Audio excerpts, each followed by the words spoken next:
Okay, so we're going to draw cylinders, cones, rectangular prisms, and triangular prisms. To draw a cylinder, you need to have an ellipse. That's why I had you practice drawing the ellipse many times. All right, you're going to draw an ellipse. I'll show you again, but you draw one ellipse. You can draw another one right below it. I like to go down first. So you want those lines to be about the same. And then you know about how you want to draw the next ellipse. So you can draw really light, all right? And you can barely see it, and then I'm just gonna outline the bottom half. I'm not gonna draw that upper half. I can get rid of it, unless I need to get that motion of my hand, but you don't need to see that top section. So when you're done, you only see one ellipse, and then you see this space, and then you see this curve that's like a smile. Okay, that's when you're looking at the top of a cake or a can or a cylinder. Okay, so let me show you one more time like this. So you're going to draw, I like to draw invisible where I'm not actually drawing, I'm just practicing my hand. I'm moving my elbow actually, and you can't see that, but my wrist is mostly I'm not going like this because that will create a weird curve and it won't go, it'll be like a rainbow and it doesn't actually go around. So in order to draw a circle, you need to move your whole arm starting in your elbow and make your elbow go into circles. All right, so I'm gonna got my ellipse there. It's very light. Then I'm gonna go around and make it darker. I'm gonna go down from the sides, and it looks a little lumpy there. We all make mistakes when we're starting out, and I make mistakes even though I've been doing this for a long time. Practice helps. So I know I need this curve. It needs to be the same, sorry, I wanted to fix it. It needs to be that same bottom curve right down here. So I can look at that smile and do that with my hand, come down here, do that again, and then I can press down. Otherwise, you could draw another ellipse down there and then erase that top section. Okay, if this one is very curvy, this part of the ellipse is very curvy, then this part has to be very curvy.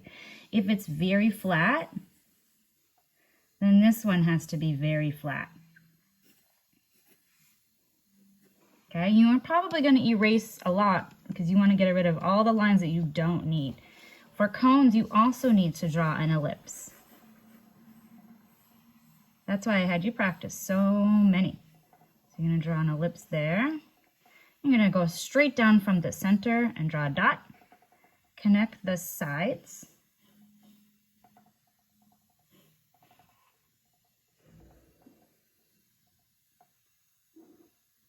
Okay, that's going to be a cone that's going up, and you could fill your cone with candies or something. If you draw a ice cream on top, you're going to go like this. Let's draw another cone. You draw that ellipse, get that curve, draw one of these dots, go straight down, connecting it to make it kind of look like a triangle. Okay, let's do a cone if it was standing on a table. So I'm going to do an ellipse here. I'm going to have a dot go straight up from the center, so I feel like that's the center. I'm going straight up, put a dot. Connect that dot to the edge of my ellipse. Same for the other side. Oh, it looks like a party hat. Okay. Because I have this open, it looks kind of like I can see in it. I'm underneath it, and it's a party hat floating in the sky. But if I want it to look like it's sitting on the table and I'm looking down at it, I need to erase that line. I should not see that line when I look down. When you look at the top of something, you cannot see under it at the same time. Unless it's see-through. Okay.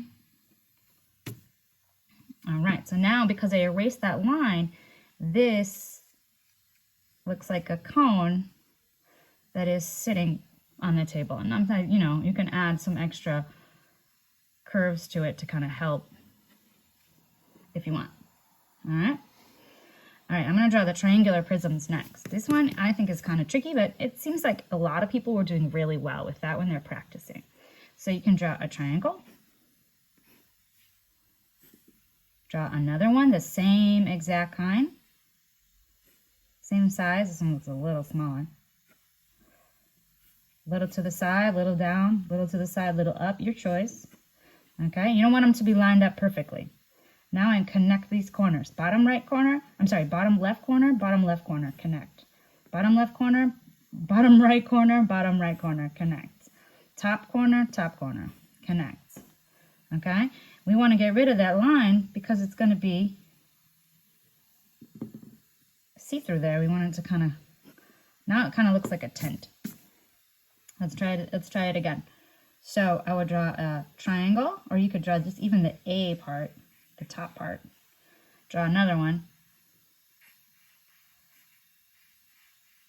Right? Connect that bottom. Okay, connect the corners. We don't need to see that one, right? We could connect that there, but we don't really need to see it. It's behind, right? So this one is behind. So I'm actually going to erase most of the lines on the inside. Not this bottom triangle. I want this triangle to be the surface facing me. So that's the surface facing me. And that's the side. Another way to do it is to draw a triangle and then go off to the diagonal. Up, up, and then draw a parallel line to match the triangle. Not so bad. A triangle that is laying down like a piece of pie, I like to draw a little bit crooked line, so it's not left and right, it's not horizontal perfectly. And then I come down here and I draw a dot and I connect the corners to the dot. We call this angle an obtuse angle. This is a math concept. It's bigger than 90 degrees, so it's obtuse. This one's acute. This is smaller than 90 degrees. Then I just go straight down because I want it to sit on the plate. And then I match it up. But that would work with any kind of triangle. So you could draw a regular triangle like this and still go down. It kind of works, but it doesn't totally work because you see there's too much of the triangle. It makes more sense when your triangle is not what we call equilateral, where all the sides are the same, because you're looking at it, it looks like it's too flat facing you rather than laying down. It's better to have it kind of smushed like that. But those ones are hard, and it seems like a lot of folks were doing really well with those. Over here, rectangular prism, a lot of folks are getting this one confused. I saw this where people were drawing a square and then drawing a square on the inside and then going back like this. That's not it. That doesn't work. It does look like a room if we were to draw a room in 3D, but that's not what we're aiming for, so we'll get rid of that. That's not how you do it. Okay, you can draw a square, and you can draw another square that's the same size nearby. Okay, I like to go up and over a little bit. I have to connect the top left to the top left, to the top right and the top right. The bottom right, and then the bottom left, right? So that's what it would look like if it was see-through. We know that they're not see-through, so we're going to go to the one in front. We're going to go to the top surface. We know that's the top surface, and we know that's the side surface. You don't need any of the other lines. Those are just to help you get it sorted out. So another way to do it is draw that square or that rectangle. Do a better job than me. Okay. So you draw your square. And just like this, you want diagonal lines going off to the side. And you want them to be the same. And about the same length too. And a good way to make sure that they're the same length is you got this horizontal line and you draw a horizontal line. And that's going to help. And then you need another vertical line. So this is parallel to this one. So that's another way to draw that rectangular prism. But you know, rectangular prisms are also more flat. So let's draw a more of a flat rectangle. Then you need to go off diagonal like we did on this one. Diagonal. I like to go like this a couple times to get my fingers to memorize what that felt like. And then I do it again. And then I do it one more time. Right? Doesn't look like much now, but I will. So I'm going to go left to right. We want a horizontal line. Horizontal. Then we want a vertical line. Vertical. Okay, and that's how you can make a rectangular prism. One of the ways that I had shown on the other video was to make a rhombus, which is tricky. So it's like it's like a diamond or a square that has been turned on its end, and then it got squashed a little bit. Somebody ran over it with a car. These have to be parallel. So it's a parallel rhombus. Okay, somebody just squeezed that square.